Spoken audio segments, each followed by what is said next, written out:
Sejam bem-vindos ao podcast As Origens, podcast que a gente descobre como tudo começou. Sou a Rafa Meloni e hoje, como convidada, nós temos a fundadora da Cafelo, o primeiro café em sachê do Brasil. Já atingiu no primeiro mês um faturamento de R$55 mil e tem previsão de faturar R$1 milhão em 2025. Além disso, ela é formada em negócios internacionais, já trabalhou no BTG e já foi matéria da Forbes Agro. Com vocês, Paula Veloso.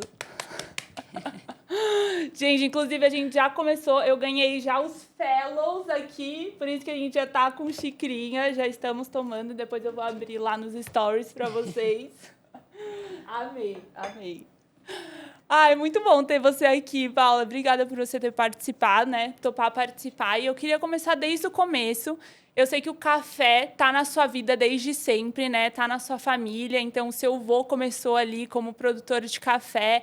E tem a exportadora, né? Uhum. E sua mãe, sua tia também tem uma fazenda de café. Então, eu queria entender como que foi crescer no meio dos cafeicultores. Então, Rafa, primeiro, muito obrigada pelo convite. É uma honra estar aqui. Que bom que a gente está tendo essa troca e tomando um cafezinho delicioso, né? Nada melhor do que um cafezinho para compartilhar ideias. Bom, assim, café tá no sangue da minha família desde que eu me entendo por gente, porque meu avô começou em 1970. A história dele é muito legal, porque ele veio do zero, ele era caminhoneiro. E ele, né, construiu tudo, assim, com muita sabedoria, muito pé no chão. E hoje é um patrimônio muito grande e a base de tudo é o café. Tem outros cereais, tem gado também, pecuária. Mas o café é a maior parte disso e é realmente a paixão da nossa família. Então, meu avô tem 86, faz 87 anos agora, segunda-feira. E ele ainda tá super ativo no negócio. Eu acho que ele vai estar, assim, todos os dias que ele estiver vivo. É o que faz ele continuar vivo, é trabalhar, ele ama.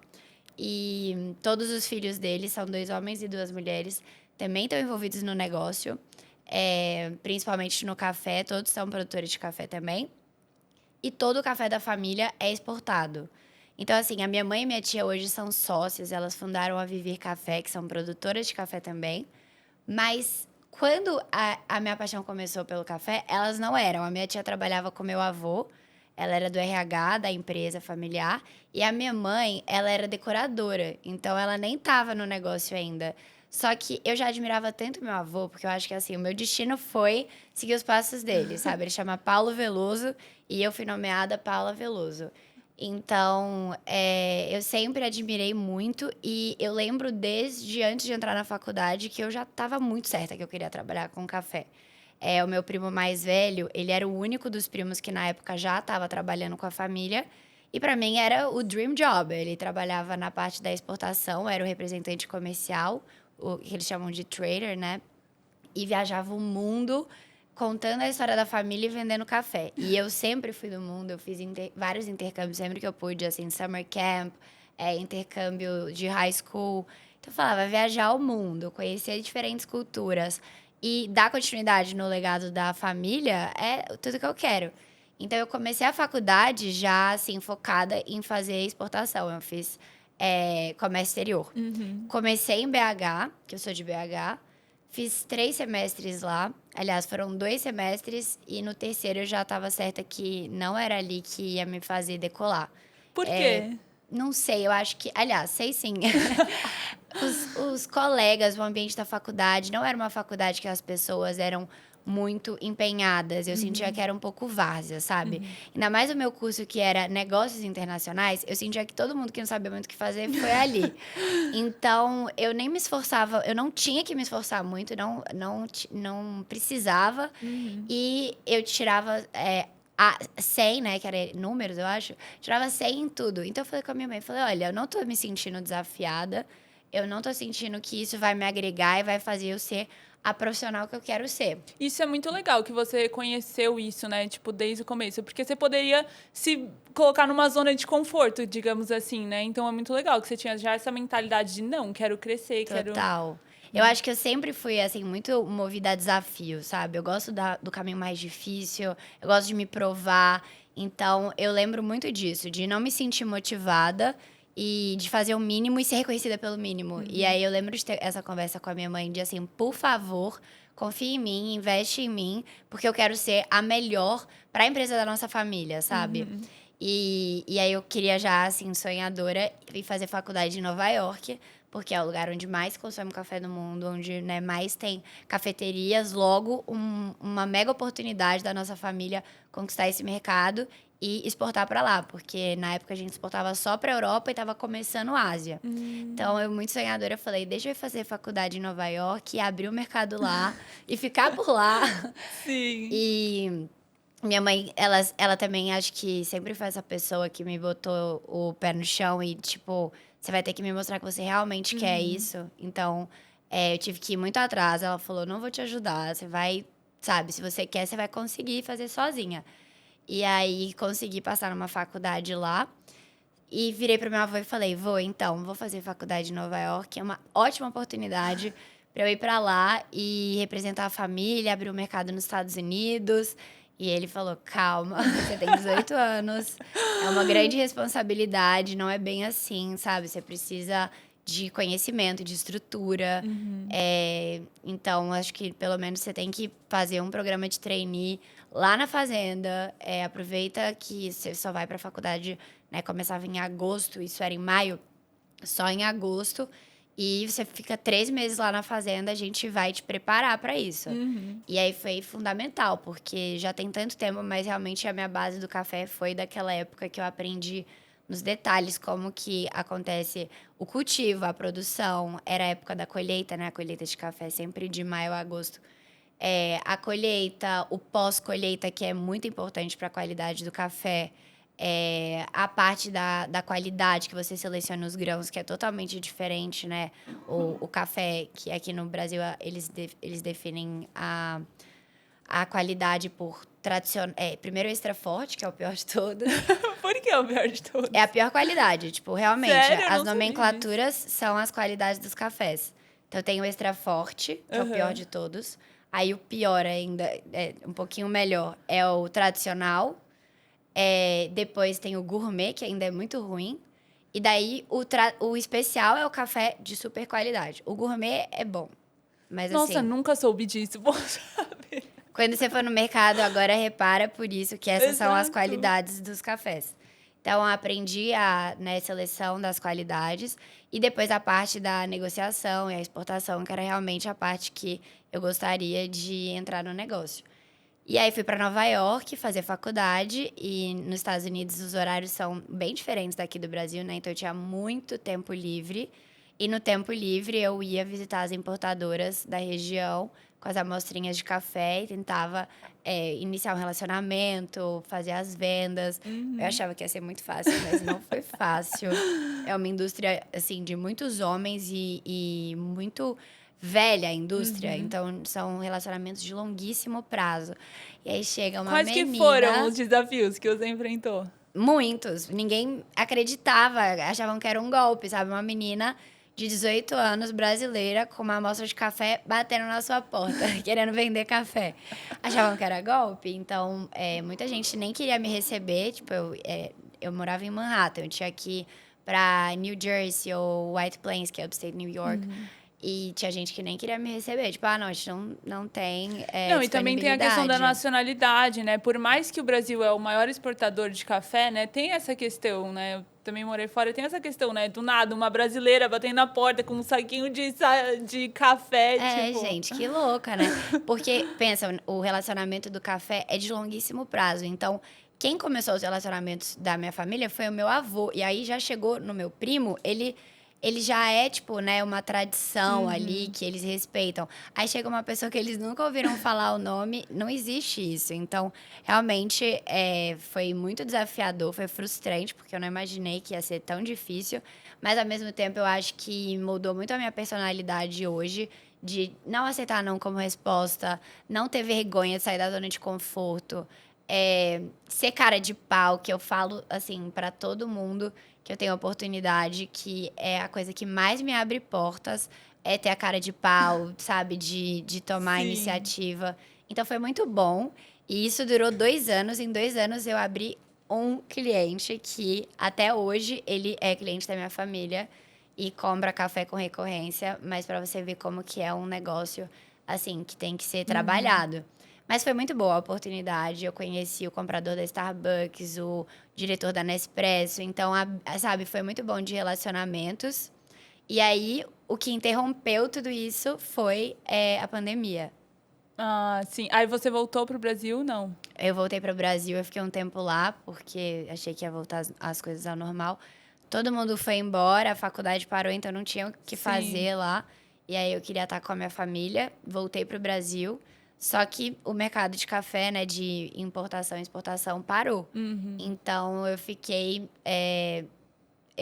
Eu preciso estar sendo produtiva, então eu fiquei sem o que fazer e tive a ideia, falei, acho que é uma boa oportunidade de eu sair do negócio familiar, buscar uma oportunidade fora, né, em outro negócio, para daí, quando eu voltar e poder agregar de outra forma. Que aí foi quando você foi pro BTG, ou não? Não, foi quando eu fui para o mercado financeiro, mas na época eu fui para a Genial Investimentos. Eu fui fazer um intercâmbio de... Não, intercâmbio não, estágio de verão. Aham. E aí eu morava em BH, né? Tava em BH por causa da pandemia. Consegui essa vaga do estágio e mudei para São Paulo. Era para ter sido 3 meses, só o tempo das férias de verão nos Estados Unidos. Né, eu queria que as coisas voltassem ao normal para eu poder voltar para Nova York. Só que as fronteiras não abriram, as coisas Sim. não voltaram ao normal. Então acabou virando um estágio de 1 ano. E aí eu fiquei morando aqui em São Paulo e foi assim uma oportunidade muito legal também de outro tipo de aprendizado, sabe? E você já tinha essa mentalidade, vou lá para aprender alguma coisa para implantar no negócio familiar? Ou não, por algum momento você pensou, acho que eu não vou seguir no negócio da família? Então, esse foi o ponto, porque eu acho que eu sempre tive dentro de mim a cabeça de empreender, mas eu não sabia. Então, por exemplo, eu queria trabalhar no negócio da família, mas eu não queria continuar os relacionamentos que já tinham sido feitos. Eu queria abrir um novo que fosse mérito meu, sabe? Então, quando eu fui pro mercado financeiro, e aí foi uma coisa que, assim, não tem família aqui. É tipo, se você tiver uma conquista, é mérito seu. Brilhou muito meus olhos. E eu comecei a ter um reconhecimento lá dentro. Então, foi me dando essa motivação de meritocracia. E aí, eu fui querendo ficar. E aí, nesse momento, eu falei, eu acho que eu não vou voltar para o negócio familiar. Eu acho que eu me encontrei aqui, tá dando certo, eu tô crescendo. Eu tô aprendendo muito também. Uma coisa que me motiva muito é aprendizado. Então, eu pensei nesse momento que eu não ia voltar pro café. E aí, o que mudou sua cabeça para você querer voltar pro café?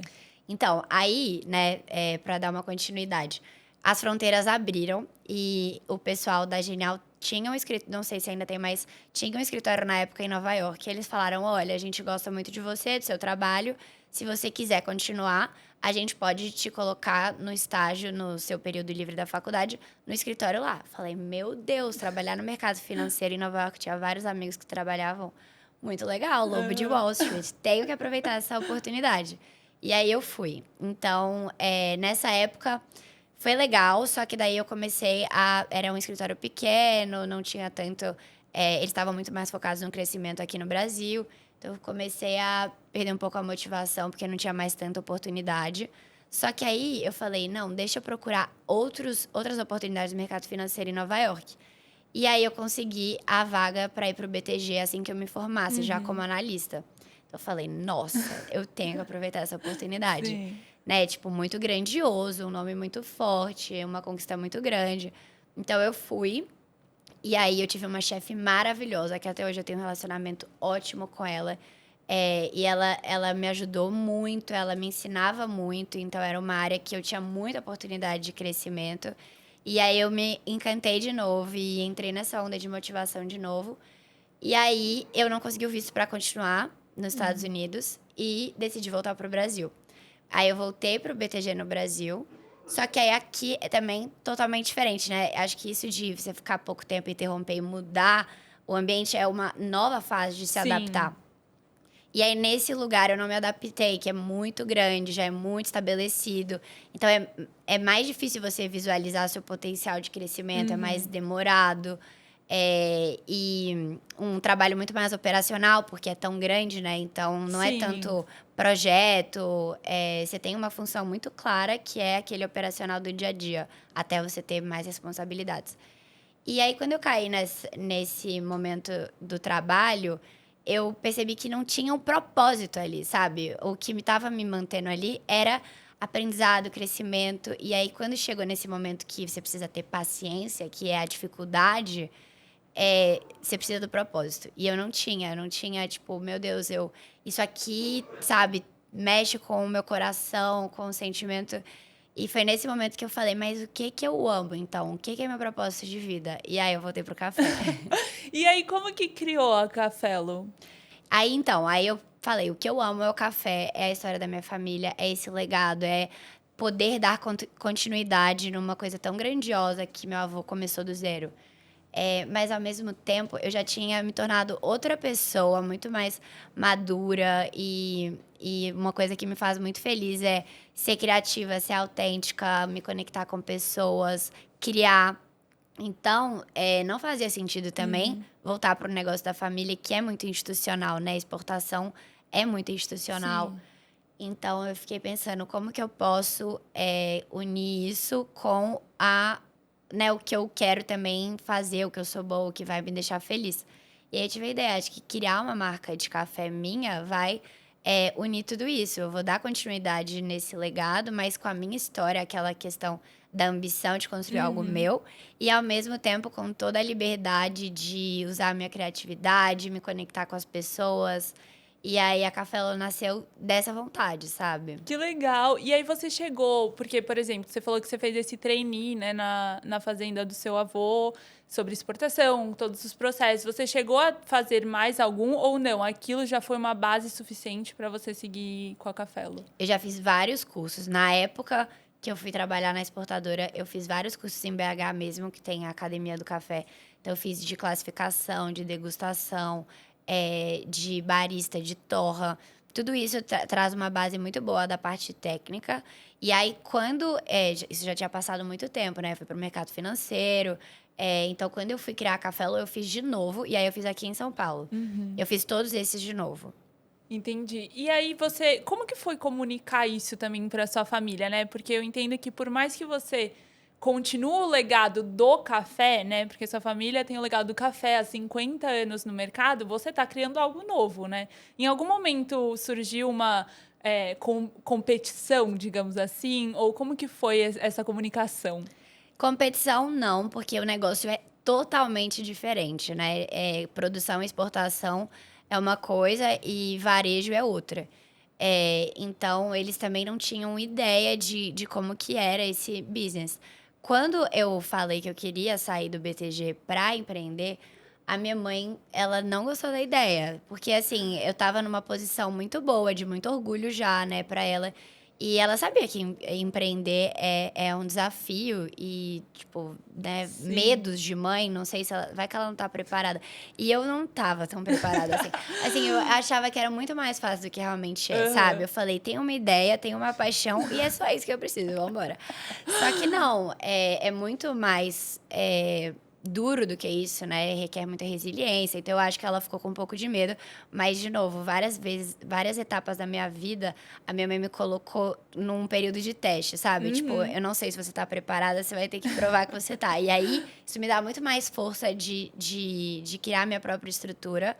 Então, quando eu realmente, de fato, saí e mostrei que as coisas estavam caminhando, ela ficou mais tranquila. E hoje em dia, ela é a maior fã que mais apoia. Ela é a minha tia, que também é minha madrinha, super apoia, o meu avô e minha avó também. Então, hoje em dia, todo mundo já consegue visualizar, né, que tem um propósito muito claro, uma responsabilidade também. Então, hoje a família vê isso com orgulho, de tipo, que legal. Sim. Nem sabia que o nosso negócio dava para virar isso, porque é muito diferente mesmo, né? É zero Sim. óbvio. Criar uma marca de café faz sentido, mas café em sachê, para nova geração, Não, foi essas totalmente cores. inovador o jeito que você criou. Eu até quero chegar nesse ponto e ainda seguindo nessa linha, né? Porque eu penso assim, você, igual a gente falou, né? Sua família tem um legado de 50 anos. Para você, na sua visão, isso te ajudou, te impulsionou para você trazer uma nova marca para o mercado, porque você já tinha uma trajetória, né? Digamos assim. Ou isso internamente causou uma pressão, sabe? Putz, a gente já tem um nome, eu tenho que trazer um café igual, sabe? Uma marca no mesmo nível, assim. Não, eu acho que nunca teve uma pressão. E também acho que o nome não é tão assim, né? Ele é muito forte para outro negócio. Então, por exemplo, se eu for conversar com supermercado, eu adoraria que o nome da minha família ajudasse a entrar no supermercado. Eu falo isso para as minhas amigas que elas estão na dúvida se elas empreendem ali no mesmo negócio da família. Eu falo sim e aproveita todas as ferramentas que você tem ao alcance, que você, né? Porque isso é um Sim. facilitador e não é nada de errado você aproveitar. Não. Quem me dera que minha família tivesse todos os contatos de todos os mercados, de todas as plataformas, de tudo que pode Exato. impulsionar meu e-commerce, eu aproveitaria com toda a certeza do mundo. Lógico. Mas é muito legal porque sempre o café foi muito presente na minha vida. Então, minhas amigas antigas lembram muito da época que eu trabalhava na exportadora e eu fazia vários cursos e eu encontrava com elas e eu falava sobre. Então, essas pessoas que me conhecem lá de trás já tinham essa credibilidade. E desde então, até os dias de hoje, mas antes da Cafelo principalmente, mercado financeiro, quando eu ia trabalhar no meu estágio, eu levava o café, eu pedia para o copeiro preparar, o pessoal da corretora ficava pedindo para tomar o meu café, porque já era um café de super qualidade. Sempre fim do ano presente, assim, para chefes, colegas de trabalho, sempre dei café. Ah, fui convidada para ir para fazenda, casa de praia de um amigo, sempre levei café para os pais. Então, todo mundo já sabia que o café da minha família era um café de qualidade. Sim. Então foi muito legal que quando eu lancei a marca, as pessoas já sabiam da procedência e Uhum. da qualidade do café, sabe? Sim. Não tem como ser ruim ali. Então isso foi muito legal, sabe? Ai, que demais. E até agora falando na parte prática, né? Então você deu a notícia que você queria empreender, mas como que foi tirar a ideia do papel, assim? Qual foi o primeiro passo, assim? Você teve a ideia e aí? Como que você testou? Porque é o que a gente falou, você trouxe de um jeito muito inovador, né? Como que foi isso? Foi um processo longo, mas foi muito legal. Eu acho que a parte de desenvolver marca é muito legal. Eu falo que é um processo de autoconhecimento. Então, eu primeiro tive uma ideia que era totalmente diferente. Era uma ideia, assim, bem sofisticada de fazer, ia chamar o Clube do Barista. Ia ser uma coisa, tipo, para tratar o café especial como vinho e fazer as Que pessoas se legal! apaixonarem por esse mundo, porque quem ama café especial é um submundo, assim, é um universo. Sim. Enfim, tava criando tudo em volta disso. E aí eu conheci a Hannah, que é uma pessoa que me ajudou desde o dia zero e até hoje ela tem uma agência de comunicação e branding, ela cuida de tudo que envolve a comunicação da Cafelo. Ela falou, né, tipo, quero te ajudar, vamos, né, vamos criar juntas. E ela fez pra mim um formulário, assim, de perguntas sobre a minha infância, sobre a minha família, sobre quem eu sou, o que eu amo. E aí, depois que ela, tipo, estudou esse formulário, ela falou pra mim: eu acho que esse conceito não tem nada a ver com você. Sabe? Você é uma pessoa muito nostálgica, divertida, alegre. Você gosta muito dessa coisa da magia. Então, eu acho que é isso que você tem que trazer para sua marca. Isso, você vai conseguir comunicar isso muito mais do que uma coisa sofisticada. Então, eu acho que isso é muito importante. Você criar uma marca que é sua cara, que você consegue comunicar, que faz sentido, né? Uhum. Você ser a fundadora da marca. Então, partindo desse ponto, foi muito legal, porque no mesmo momento eu já tinha observado que as marcas de café no Brasil são muito tradicionais, muito senhorias, muito parecidas de identidade visual, paleta de cores. Então, eu falei, eu acho que esse caminho pode ser muito interessante, porque né, nessa época eu estava estudando muito sobre o mercado de café aqui nos Estados Unidos e eu percebi que, né, no Brasil, que é o maior produtor de café do mundo, tem muitas marcas de café, porque todo produtor hoje em dia tem o seu café especial. Tem as marcas das torrefações, tem as marcas gigantes que tornam a barreira de entrada muito mais difícil. Então, é um mercado extremamente saturado. E que se eu fizesse mais uma marca, ia ser muito difícil de se destacar. Sim. Então, que realmente o melhor caminho era se diferenciar. E aí foi muito legal essa ideia de, né, vamos criar uma marca divertida, então vamos criar uma marca colorida, que só pela cor já se diferencia, sabe? Já vai criar uma memória, tipo, nossa, eu nunca vi isso antes. E a pessoa grava que essa é uma marca diferente do que todas aquelas outras. Então foi um processo muito legal de como a gente pode se destacar, como a gente pode se diferenciar e pirando, sabe? Eu li um livro muito legal para esse momento que chama A Vaca Roxa, que ele fala todas as estratégias que você pode usar para criar diferenciação. Então, o livro, basicamente, o conceito é como que num pasto de vacas brancas, você pode ser a vaca roxa, que de cara, né, é diferente. Então, esse livro me ajudou muito a criar o conceito. Uma das estratégias é inovação. Então, você pode ser a marca mais inovadora. Isso já é uma coisa que vai trazer né, uma fortaleza, vai trazer muitos olhares. As pessoas vão ficar de olho, vão ficar observando, querendo saber qual que é a novidade, qual é o próximo passo. E aí, a gente escolheu seguir por essa linha, sabe? Sim, vocês foram super inovadores, até puxando esse gancho, tipo, eu acho que fora o branding, que realmente eu achei muito diferente, eu concordo com vocês, sempre que eu vou ver marcas de café, é muito... não diria padronizado, mas é isso. É normalmente algo mais fancy, mais, tipo, sofisticado. Aí o que diferencia é, ao invés de ser preto, a embalagem é dourado, sabe? Um negócio assim, é aquela saca. Enfim, quando eu vi o Café, eu fiquei assim, meu Deus, tipo, é muito diferente. E os fellows que vocês criaram, né, dá vontade, sei lá. Tipo, quando eu vi, eu falei, quero experimentar todos, enfim. Então, achei muito legal essa parte de inovação de branding. Mas, fora isso, vocês também inovaram no formato, né? Vocês foram o primeiro café em sachê do Brasil.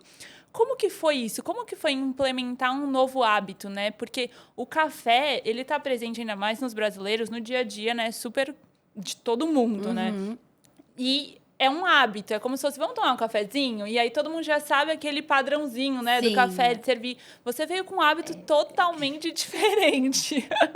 Como que foi isso? Quais desafios? Você enfrentou alguma resistência, sabe? Tipo, isso não é café, isso é chá, sabe? Sim, com certeza. Assim, primeiro eu acho que é legal falar sobre como eu descobri esse método. Eu sou apaixonada por café, mas café coado. Eu não gosto de expresso. Ah, é? E quando eu sabia que eu ia sair lá do meu trabalho e que eu ia criar uma marca de café, eu falei, o melhor momento para fazer uma pesquisa de mercado é aqui, porque é o lugar que as pessoas, né, mercado financeiro, as pessoas consomem muito café. Sim. Então eu ficava na área do cafezinho sempre que eu podia, e perguntando para as pessoas, qual é o seu café preferido? Qual a sua marca de café preferida? Qual café que você gosta de tomar? E aí eu cheguei à conclusão que a maioria das pessoas toma expresso pela praticidade. Sim. Mas não necessariamente elas gostam do sabor. Tinha muita gente, inclusive, que tomava esses super cafés instantâneos, porque também praticidade. Mas sempre que o pessoal tinha um tempo livre, descia na cafeteria para pegar um café coado.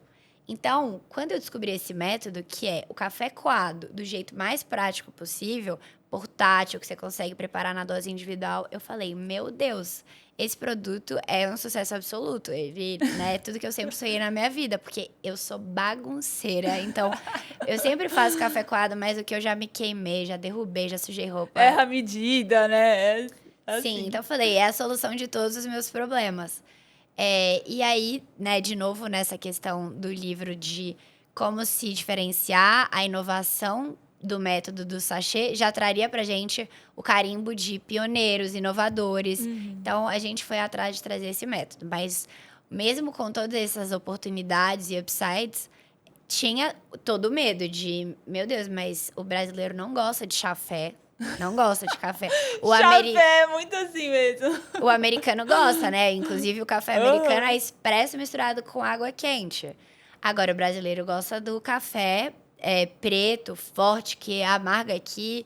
E tem muita cultura aqui de quanto mais forte o café, mais cafeína tem. Que é um mito, não tem nada disso. Quanto mais preto ele é, melhor ele é, né? Tipo assim. Exato. E é pelo contrário, quanto mais preto, a pior é a qualidade. Foi o que eu te falei, o extra forte é a pior qualidade. É o café carbonizado que eles fazem para mascarar todos os defeitos do café. Então eu falei, vai ser, assim, um desafio implementar esse método, educar o consumidor, sabe? Tipo, não é chafé, o café é marrom, o café não é amargo. Um café de qualidade, ele tem doçura, ele tem acidez, ele é equilibrado, ele é suave, ele pode ser suave, mas ele pode ser mais concentrado, dependendo da proporção de água. Então, eu sabia que ia ser um desafio, mas eu adoro o desafio. E o que te ajudou a começar a quebrar esses hábitos, assim? Quebrar os hábitos não, né? Espalhar esse novo jeito de consumir o café. Então, eu tinha muito mais medo do que realmente foi o preconceito das pessoas. Então, no desenvolvimento do branding inteiro, a preocupação era como que a gente comunica que esse café em sachê não é chafé. Sabe, eu fiz um curso de branding com uma das melhores agências de branding do Brasil e eles falaram: eu acho que você tem que ser tão disruptiva a ponto que a marca tem que chamar chafé. E eu, tipo, nossa, será? Calma, né? Vamos com calma. Então a gente primeiro pegou o slogan, que é o jeito mais prático de fazer café. E a gente fez muito vídeo de como fazer, e os vídeos sempre com a xícara transparente para a pessoa ver a cor do café, sabe? Não é cor de chá, é uma cor marrom, ele é concentrado. Vídeos explicando como que faz, como deixa mais forte, como deixa mais fraco. Então, educar. Eu acho que a melhor forma de você quebrar preconceito é educar. Mas não tem como. Tem gente que tem um paladar que vai sempre preferir o café Sim. preto porque é costume. Mas, ao mesmo tempo, eu acho que criar uma marca é muito você saber qual que é o seu nicho e qual que é a causa que você vai abraçar, entendeu? Porque não dá pra você ter todo mundo, não dá pra você querer ser tudo. Então, muita gente já pediu pra fazer um café preto. Tem como, é só a gente torrar ele muito mais e deixar o café preto no formato do sachê. Mas aí eu não sei se é o café que eu quero estar vendendo. Eu quero. O meu sonho é fazer com que as pessoas mudem os hábitos dela, não necessariamente para o sachê, mas escolham um café de qualidade, escolham um café que não vai te dar azia, gastrite. Meu Deus, dói o meu coração quando uma pessoa fala para mim, tipo, eu cortei o café porque tá me dando gastrite. Eu falei, poxa, então escolhe um café de qualidade melhor, que é isso que não vai te dar gastrite, Exato, sabe? isso é muito comum, né? Eu também já ouvi várias pessoas falarem, mas é exatamente isso. Você trocar o que você está consumindo, né? Isso vai te ajudar. E ao longo da sua trajetória, quais erros que você cometeu que hoje você vê como aprendizado? Tá. Você pode compartilhar. Com certeza. Eu acho até, assim, eu não sei se eu diria erro, porque eu não sabia melhor naquela época, sabe? Então, às vezes eu falo, nossa, se eu tivesse feito dessa forma, mas eu não sabia e é parte do processo Sim. e assim, né, acho que é muito importante a gente errar, reconhecer o erro, aprender e daqui pra frente é o que importa. E que bom, né? Porque se a gente olhasse pra trás, tudo que a gente faz, tipo, tá igual o que a gente faz hoje, pô, será que você evoluiu mesmo? Exato. Sabe? Porque evolução é isso, né? Você melhorar o que você fez antes. Tipo, você corrigir erros que você Total. cometeu. Teve um episódio, né, da Mônica que ela veio aqui, que ela falou uma frase assim: só não erra quem não faz. E é exatamente isso, né? Se você não faz, você não vai Exato. errar mesmo. E eu sempre falo isso pra minha equipe. Errar é normal, faz parte. A gente precisa identificar rápido e buscar a solução. Porque eu acho que uma das coisas que eu mais me vejo a Cafelo fez 1 ano essa semana, né? Então, 1 ano tá trazendo muitas lembranças, que parece realmente um aniversário, que você, sabe, olha pra trás, olha as conquistas, olha os aprendizados.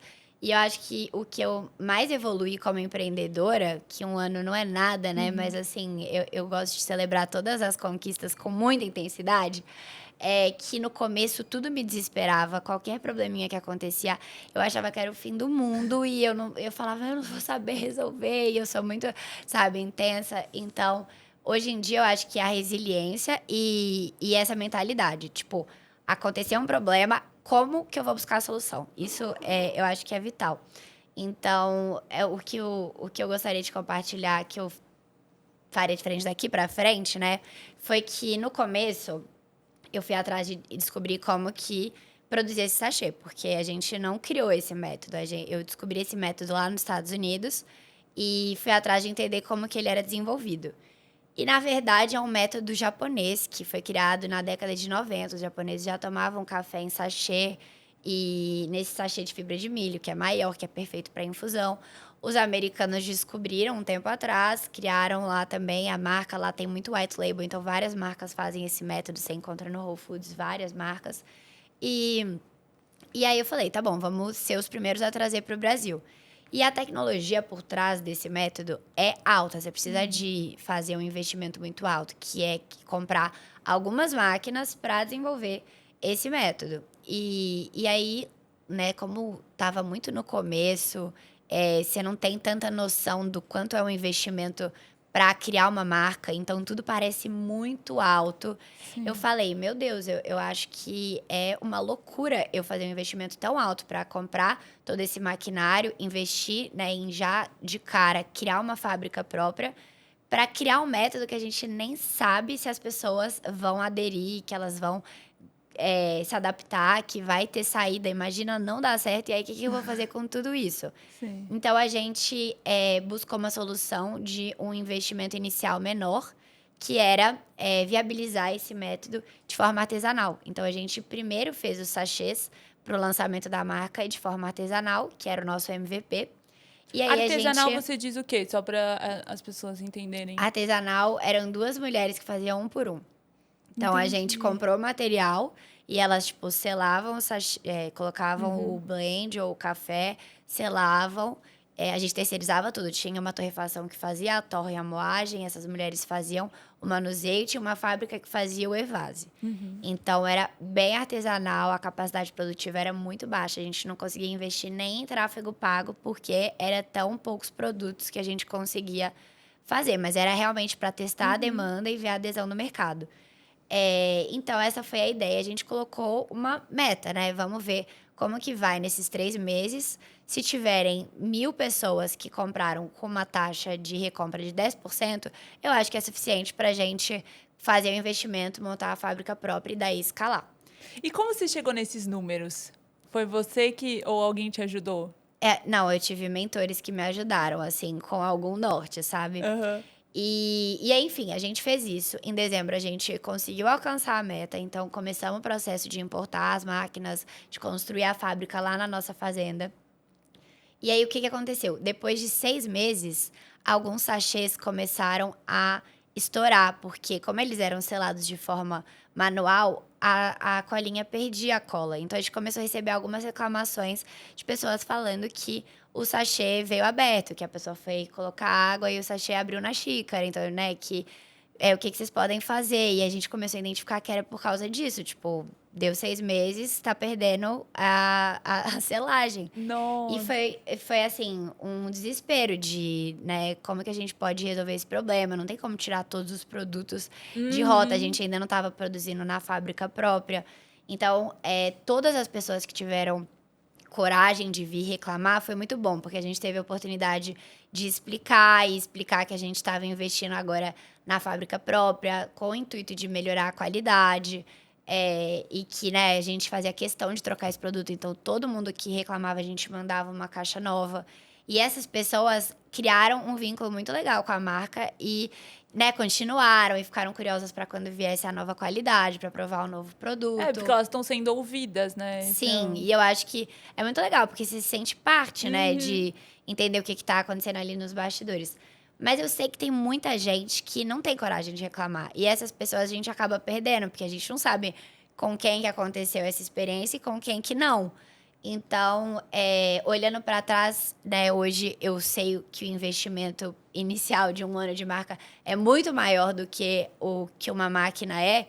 Então, eu teria comprado a máquina lá no começo, sabe? Porque teria evitado esse problema que aconteceu por causa da produção manual. Uhum, sim. E até falando dessa questão de investimento, né? Eu vi que você foi matéria na Forbes Agro, né? Que falaram do seu investimento inicial ali. Como que foi isso? Você trouxe investidores para fazer esse aporte ou não? Enfim, como que foi isso? Não, inicialmente foi capital próprio, né? A minha família, eu realmente sou muito abençoada nesse sentido. Então, eu era sócia 100% da Cafello até o mês de março, que aí eu decidi, né, montar a fábrica e aí a gente precisava de mais investimento para expandir e para verticalizar. E aí eu, né, decidi que eu ia levantar com Friends and Family e ia ser 15% que eu ia fazer para essa rodada. E aí as primeiras pessoas que eu fui para né, procurar e quanto que vocês têm interesse de se tornar minhas sócias, quanto por cento vocês gostariam, esse é o valuation. A gente fez um valuation super profissional e foi a minha mãe e minha tia. E elas falaram, a gente quer virar sócia da Cafelo e a gente quer os 15% pra gente. Maravilhosa! Então foi maravilhoso, porque aí o Cap Table somos só nós três. E é muito bom, porque eu admiro muito elas como mulheres empreendedoras. E elas me dão muita estrutura, sabe? Às vezes, quando eu tenho um dilema que eu não tô me sentindo muito segura, eu sempre convoco o conselho, que são elas e o CEO delas. E eu sempre falo, eu não sei se é o momento, eu não sei se é a ideia correta. E elas sempre me dão a estrutura e falam, não, vamos juntos, a gente tá aqui, a gente vai te ajudar. Então, é fantástico. Eu não seria o que a Cafelo é hoje sem elas. Que demais! E elas entraram desde o começo, quando você começou a fazer os testes, ou não? Foi na hora que você foi verticalizar mesmo Foi da fábrica? pré-verticalizar. Ai, que demais! Então elas estão desde o começo com você lá. Já tinha uns 6 meses já que a marca tava operando. E até aproveitando esse gancho, acho que é uma curiosidade, uma dúvida que normalmente as pessoas ficam quando o negócio é familiar, né? Porque a sua mãe a sua mãe e sua tia são suas sócias. Como que é a questão de dividir vida familiar e vida profissional? Olha, uma coisa que é muito legal, que vem muito da minha mãe e da minha tia e da empresa delas, é que elas prezam muito por profissionalizar o negócio. Então, a Vivir Café, desde o começo, ela nasceu muito profissionalizada, sabe? Então, elas têm conselheiro externo, têm conselho consultivo a cada 2 meses, tem CEO, elas sempre buscam consultoria, e a gente também tem um planejamento sucessório já muito organizado. Então, sempre foi muito assim dentro do negócio delas e elas trouxeram isso se tornando nossas sócias. Tipo, negócio é negócio e vida pessoal é vida pessoal. Então, né, a gente não vai falar como mãe e filha ali numa reunião sobre a Cafelo. Ela não vai passar a mão na minha cabeça né, eu também não vou pedir a ajuda dela como mãe, eu vou pedir como sócia. Sim. E no momento também pessoal, a gente não vai misturar muito as coisas, sabe? Claro que a gente tá fazendo uma viagem nós três e eu quero falar sobre algum assunto, a gente vai falar, mas acho que a gente consegue separar muito a dinâmica, né? O que é familiar e o que é profissional. Isso eu acho muito legal, né? Eu vejo vários relatos e eu acho que isso é o grande X da questão e é o que faz alavancar, né? Ter essa divisão, igual você falou, ter momentos que às vezes misturam, mas ter essa divisão bem clara, porque é isso, vocês são sócios de um lado, mas vocês são família de outro, né? E aí vocês terem isso dividido ajuda a alavancar as duas partes juntas. Eu acho que uma coisa que é muito legal também é quando é pra tomar a decisão, a gente sempre chama uma pessoa que não é família. Então, por exemplo, o CEO da Vivi. Aí fica muito profissional, porque você não fala, né, em família. Você tá falando, você tá mostrando os números, você tá apresentando resultados, você tá apresentando uma estratégia, a gente vai tomar uma decisão como negócio. Sim, isso é muito legal. E falando da Cafelo, vocês têm como público-alvo os jovens, né? E vocês vêm atraindo cada vez mais. Dá pra ver o público. Vocês realmente...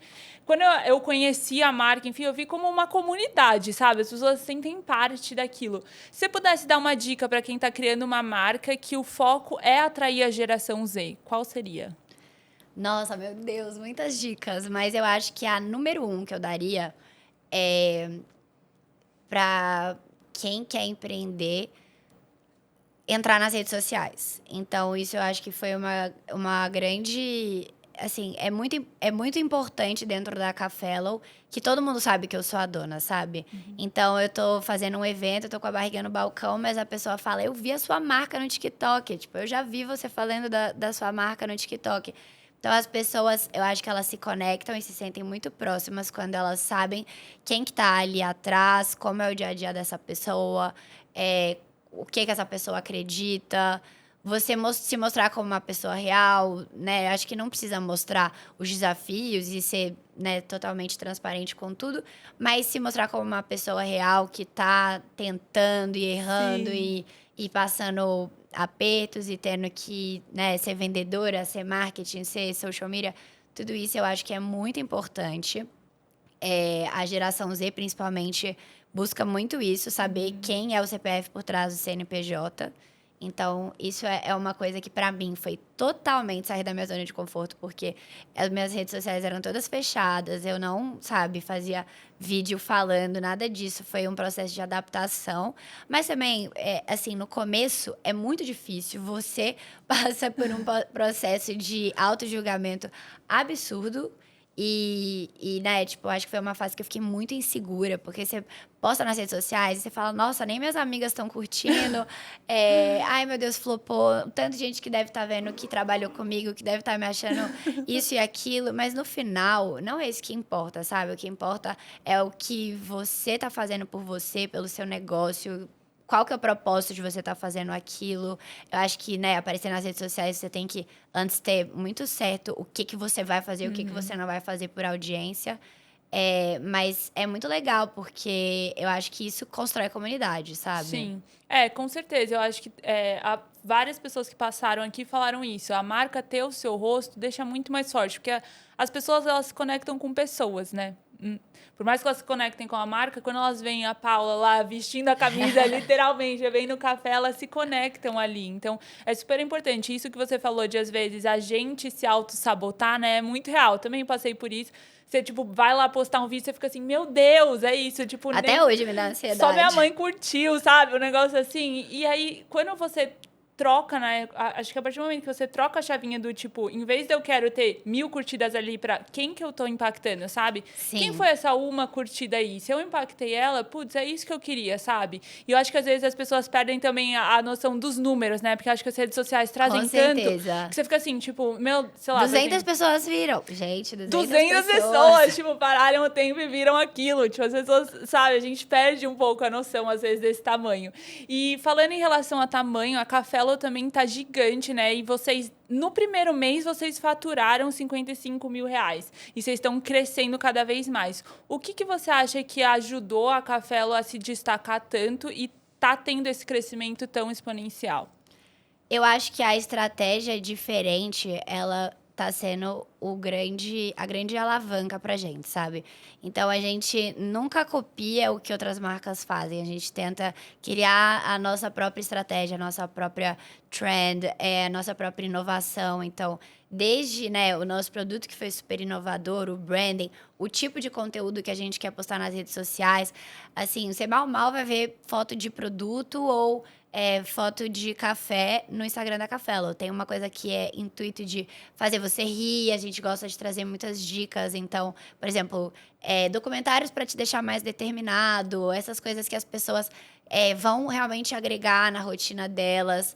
O nosso grande propósito, é muito legal falar isso, a Cafelo nasceu com o propósito de agregar na rotina das pessoas, trazer magia. Então, para o momento do seu café, desde as nossas embalagens até a nossa comunicação. E eu acho que isso está sendo um grande motivo de crescimento, porque ninguém está fazendo isso, sabe? E eu acho que o diferente chama muito mais atenção, né, quando o mercado é muito saturado. Então, eu acho que isso está sendo muito legal. E também eu não fecho nenhuma porta, isso é muito verdade. Toda oportunidade, todo convite que eu recebo, eu vou, porque eu acho que sempre é uma oportunidade de você fazer novas conexões, de você abrir novas portas, sabe? Sim. Então, me chamar para um podcast, eu vou. Eu não, gente, isso aqui não é natural para mim, mas eu saio da minha zona de conforto, eu vou. Me chamaram para uma palestra, eu vou. Me chamaram para um evento, eu vou. Então, eu acho que isso sabe, você tá sempre indo atrás das oportunidades, energeticamente as coisas se movimentam. Sim, e você ir conhecendo, né, outras pessoas, trazendo a marca sempre com você vai expandindo cada vez mais. Eu vi que vocês já expandiram para muitos estados brasileiros, né? Eu até lendo aqui, São Paulo, Rio de Janeiro, Santa Catarina, Rio Grande do Sul, Maranhão, Goiás, Belo Horizonte, enfim... Muitos, e com certeza vão expandir ainda mais. Como que é essa questão logística, assim? Você tem alguém que te auxilia nesse sentido? Onde vocês vão entrar? Sim, então, hoje, né, o nosso site, que é o nosso canal principal, ele entrega para todo o Brasil. Então, a gente tem os nossos parceiros logísticos, centro de distribuição é terceirizado, a transportadora é terceirizada, e eles conseguem atender todo o Brasil. Mas agora, desde junho, que foi quando a gente montou a nossa fábrica, a gente começou a nossa expansão para o B2B, para o comercial, né? E aí a gente conseguiu entrar em alguns varejos. BH, minha terra natal, então não poderia ser diferente colocar Café nos mercados lá. E aqui em São Paulo, que é, né, onde a gente está baseado, eu acho que é onde a Café tem o seu maior público, um pessoal que gosta muito de inovação, coisas diferentes, saudabilidade, qualidade. Então, também está muito mais fácil, porque a nossa equipe está aqui. E esses outros estados que a gente entrou, na verdade, eles que vieram atrás da gente. Então, hoje a nossa estratégia comercial, ela é muito bem definida. Então, a gente não quer estar em todos os lugares que querem que tenha Café Low. A gente ainda é uma marca em crescimento. Eu acho que o que mais quebra empresas de alimentos e bebidas é problema de fluxo de caixa. E ir para o varejo gera um grande furo no fluxo de caixa, porque o varejo vai te pagar 35 dias, 60 dias ou 90 dias. Então, você imagina, você tem que ter Nossa. um caixa muito estruturado para você conseguir girar a operação, comprar seus insumos, matéria-prima, pagar salários e receber com tanto prazo, né? Então, a gente tem a nossa estratégia comercial, que a gente vai aceitar no máximo um prazo de pagamento de 35 dias. A gente tem a nossa precificação, que por enquanto a gente não consegue abaixar, porque a gente também tem muito custo envolvido da produção própria. E quem aceita essas condições comerciais, a gente entra, sabe? Sim. E quem não aceita, tudo bem. A gente ainda, sabe, tá muito no começo, a gente vai conseguir melhorar essa margem se Deus quiser, a gente vai conseguir aceitar prazos maiores e vai ser para esse outro momento que a gente vai abrir essa porta. Exato. Não, faz super sentido, né? Etapa por etapa. E até puxando o gancho nisso que você falou dos investimentos, precificação, né? A questão de como vocês reinvestem. Como que é essa questão de organização de fluxo de caixa no sentido assim, tudo que vocês recebem, vocês reinvestem ou você já consegue ter um prolabore, né? Tirar um salário para você? Como que funciona isso? Ai, meu Deus, eu acho que pouco se fala sobre isso, né?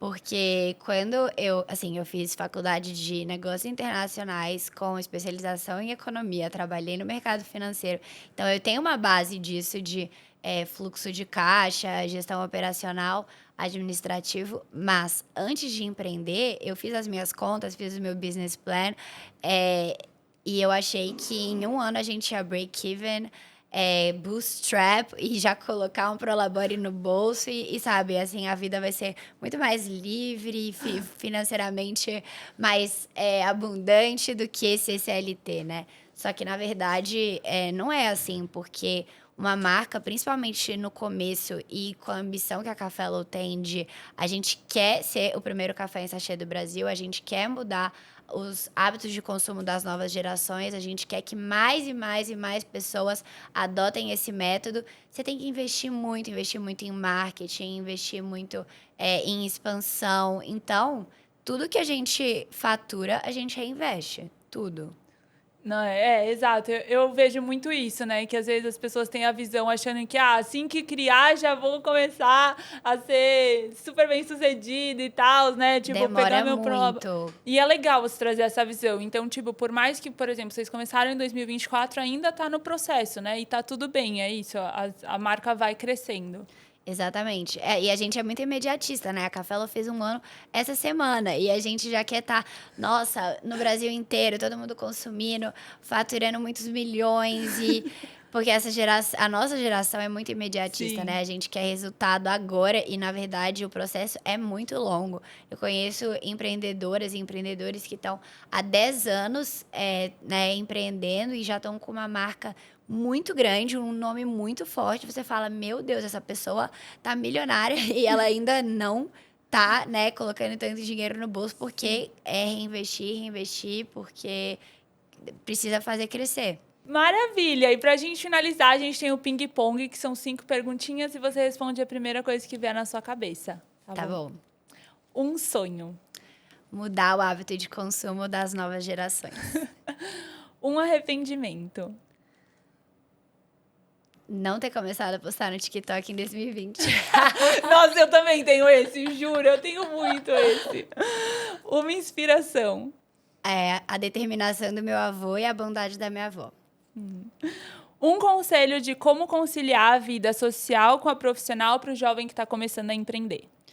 A gente tem sim que abrir mão de muitas coisas para fazer o negócio dar certo, né? Então, muitas vezes eu tenho que abrir mão de um sábado para trabalhar, abrir mão de estar com os meus amigos para fazer alguma coisa referente a Cafelo. E tá tudo bem, eu acho que essas reivindicações que realmente trazem os frutos do que, né, as outras pessoas não estão fazendo. Um café. Cafelo! Maravilhosa. Muito obrigada, Paula, por você estar aqui, ter compartilhado toda a sua trajetória, né? Como que você criou, fundou a Cafelo, toda a sua trajetória no café. Então, foi super inspirador. Eu amei todas as dicas e tudo que você compartilhou. Ai, obrigada, Rafa. Foi um prazer. Eu adorei. Essa conversa passou tão rápido. Assim, foi realmente uma honra. Obrigada! E esse foi mais um episódio do As Origens. Espero que tenham gostado. Curtam, compartilhem, comentem, se inscrevam aqui no canal e até o próximo.